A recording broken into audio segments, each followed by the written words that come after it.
Welcome back to this YouTube channel. My name is Esther Akengo, and this is part 2, joined by Honorable Babu Owino. Karibu sana mheshimiwa. Asante. Now we had a discussion previously, and we wanted to know about the fate of the HELB beneficiaries. Yes. Now, Esther, you and I went through the university, and you know what it is for those students at the university. Most of these students come from very humble backgrounds, and denying these students help, or rather giving them little amount of help is not helpful to them. Because even for a student to leave rural areas to come to the city, they only depend on this HELB money as their source of transport. So HELB cut us for transport, HELB cut us for money for accommodation, food, tuition. But again, they also must be entertained, because too much work without play makes them dull people.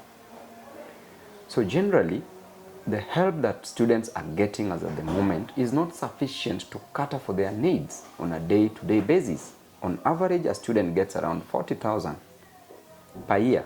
28,000 goes to fees. 12,000 is the only amount of money that the student remains with to use for a whole year, which means in a month, a student uses 1,000 shillings. In a day, the student will use 33 shillings. 33 shillings in a day.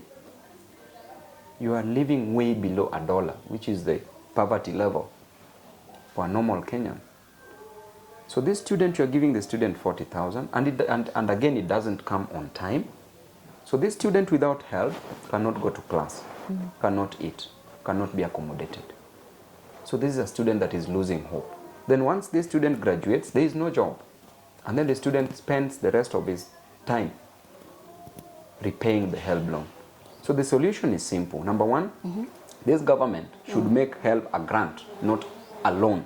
The help that is being given should not be repaid. Number two, for the people who have gone, because the law does not act retrospectively, it can't be declared a grant, but all the interest that have accumulated over a period of time should all be scrapped off. No student, no comrade who finished campus, who graduated, should pay interest on HELB. I'm not of that opinion. They should just pay the principal amount, then that's it. Then when it comes to these students who are in campus currently and those who will be joining, HELB should be a grant. And when they are given, they should not say thank you, they should ask for more. Asante. Okay. Now, on to matters politics. You're a critical player in Azimio la Umoja One Kenya Alliance and a formidable member of the ODM party. Now, for many who are yet to draw the line between ODM party and its place in the structure of Azimio One coalition, kindly make us understand the place of other parties in the Azimio outfit, and just how much free will these other parties have there in? You know, whenever you're forming a coalition, there's a pre-election coalition pact or agreement, and then there's post-election coalition agreement. So the pre is what you decide, you go for elections together. Then after that, you win the seat. If you don't win the seat, then you see what's next. If you win the seat, you divide the government on the ratio that you agreed. Okay? If you don't win it, then 6 months after elections, you are still within the coalition that was formed, which is the Azimio, or any other coalition like the Kenya Kwanza. After 6 months, any party is free to join any other coalition or to exist on its own. So basically what I can say about ODM being a major stakeholder, because it is ODM that has the highest number of MPs, legislators, even governors, even NCS, and it is the one that produced a presidential candidate. So I think ODM as a mother party should still proceed with the motherly heart to accommodate other parties. Okay, you see like Kenya Kwanza coalition, it has UDA. UDA is the dominant party, but other parties, Ford Kenya, NC, they're still felt. You still see them. Now, in Azimio One coalition, ODM is the predominant party in Azimio. Now, what are the stakes of the other parties in the coalition? You see, other parties have serious stakes because you can see even other party leaders. You see Kalonzo, you see Martha Karua, you see the Jubilee Party through Kioni. Even Kioni yesterday made a statement about Chebukati. You see that they are very active. They meet, they talk. So what I can say is that even other parties are actively involved within Azimio. It's not just ODM. But leadership is not the position, is the individual. So you need to also assert yourself. To dominate, you need to assert yourself. Babu is a second-term serving member of parliament. But as a first-term serving member of parliament, probably was more popular than a fifth-term serving member of parliament. True. So it's not about the position, it's about an individual. So if ODM is asserting itself, other parties need to assert themselves too. But nothing is done in Azimio without consultation. People are brought in, all the stakeholders are brought in, and they agree on how to run Azimio. All right. And now, since its inception in 2005, ODM has had Right Honorable Raila Odinga as their face value. Now, does it mean fading Baba out of the picture crumbles down ODM party? Or is it that despite the call for a youthful steward of ODM party, there hasn't been one bold and ambitious enough to fill Baba's shoes?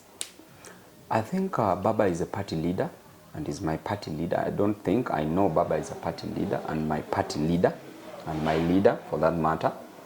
And so long as Baba is still the party leader and we are his soldiers, we'll proceed being loyal to the party leader. And everyone has his time or her time. It is time for Baba, so we give him time to deliver because he's the party leader. Since 2005? It doesn't matter. It could even be before that. We've seen, you saw Stalin ruling for 30 years. Okay? Lenin over 10 years. We saw when you look at Deng ruling China for how many years? From 1960s to 1989, thereabout. Many years. Here in Africa, leaders have ruled for many years. Cameroon, so many years. So yes. What I'm trying to say is that so long as Baba's leadership is still acceptable, the services that is providing in the party, so long as they are good, then there's no problem. There's nobody complaining about that. There's nobody complaining. I've not heard of anybody complaining about that. There's no vision for youthful stewardship. There are different positions within ODM. If Babu Owino is not ready to go for president in 2027, why would Babu Owino want to be a party leader of ODM? Are you seeing that? Okay? Because as a party leader, you must also have vision. As people are vying under you, they must know that we are going to serve a presidential aspirant or a president in the foreseeable future. But there are different structures, there are different positions within ODM that can be still consumed or taken by other players. That's still bringing in, injecting in the youthful leaders. It can still work. Yes. Now, in the same breath, yes. When you look at the dictator's handbook, it is said well that no leader rules alone. Okay? And it gives you how a leader obtains the keys to power. And it says clearly that no leader rules alone. Just the same way in ODM, Baba cannot rule alone. We have to be there as his soldiers. We have to also advise where necessary. So he's there as the father figure. He's there as our leader. So we can only advise, then he sees if the advice is fit for consumption, then he digests it. Like you have said, there's a time and a season for everything.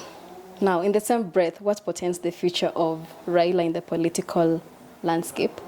Under this circumstance that, should he get into a behind-the-scene handshake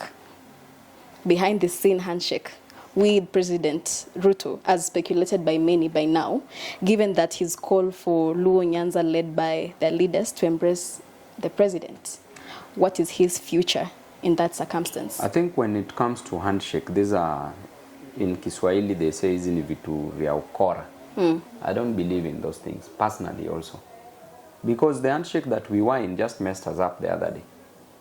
Were it not for that handshake, Raila would be president today. Were it not for that handshake, Raila would be president as I speak, by any means necessary. But it is very good for us to give time to the government as we provide checks and balances under the doctrine of separation of powers, checks and balances, as opposition, to provide checks and balances to the existing government as they deliver to Kenyans. I think that is what is important, so that we know that we are in opposition. We do our role as opposition because it is in the constitution. The government also does its role in the government. If Ruto wants to go to Nyanza, he should go. He is the president. The people of Nyanza are paying taxes religiously and spiritedly. Therefore, they deserve the goods and services that any other person in any other region deserve. So the idea of leaders coming together is a very good thing, because there has to be peace for there to be delivery to the citizens. Because we say in political science that politics controls the economy of a state, or rather the economic activities of a state are controlled by the political activities of that state. Right. Okay? And politics and economy go hand in hand. Go hand in hand. So providing a conducive and enabling environment for delivery is also good. But so long as they don't deliver, we need to correct them. We need to remind them of what should be done. So what do you think is Baba's political future as at now? Apart from the opposition, what would you say of that? I don't want to talk so much into it, because it is Baba who provides direction. Okay. So he can provide direction, but so long as I'm concerned, he's still fit. He can still rule. Biden is ruling with over 80 years. Baba can still run and can win. Yes. So should he endear himself into, should your party leader seek to endear himself way deeper into Mount Kenya voting bloc? What different do you think he should do? Is it like for political capital or uniting the nation? And should Martha Karua be in that picture? For me, Baba did well. I was at the presidential campaign. We campaigned. We got votes. But there was rigging. Okay? Kenya Kwanza claiming that we wanted to rig. We know that they rigged. So it's just blame games. But when it comes to vote hunting, Baba did well. You saw Central, the Mount Kenya region, you saw the number of votes they gave Baba. It was so serious, something that he has never gotten before, which means that he mounted a proper campaign to seduce these voters to vote for him. So he did well. So when it comes to campaigning, we did well. We went to 290 constituencies out of 290 constituencies. But again, it is everybody's democratic right to elect whoever they like. But majority of whom elected Baba. But you and I, we know well that this election, there was a very big problem in it. So we should be talking about what should be done with IEBC. We can even import an independent body from another country to come and run elections here.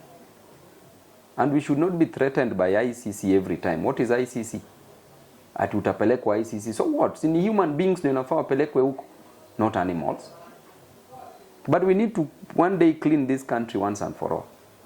Because we can't be going for elections, people lining up from morning to evening, choosing the person of their choice. Then they're not given this person that they want.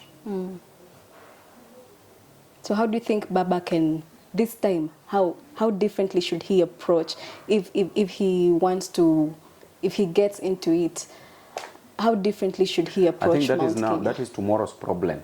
Today's problem is to provide opposition. Tomorrow's problem, Baba will give guidance. Okay. Yeah. Well said. Thank you so much for watching this show. Please remember to subscribe, share, and comment.